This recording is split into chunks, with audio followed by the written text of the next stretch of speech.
Isang 2D animated film ang inilunsad ng Cultural Center of the Philippines o CCP.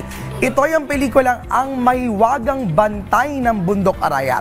Alamin natin ang iba pang detalye tungkol dito. Let's all watch this. Mainam na pag-usapan yan.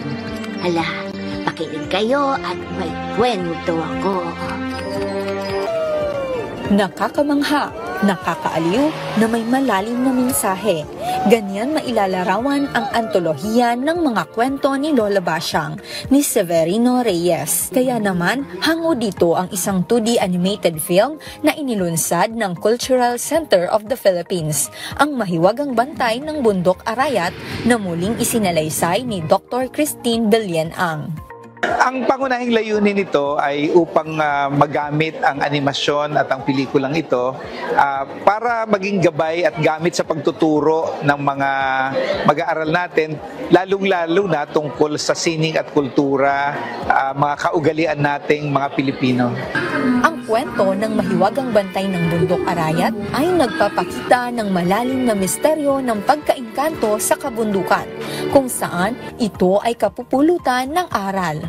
Ang Lola Basyang ang kinikilala sa isa sa mga pangunahin nating halimbawa ng mga kwento na naayon para sa mga kabataan na mayroong mga lamang mga aral na mapupulot natin at magagamit natin hanggang sa ngayon.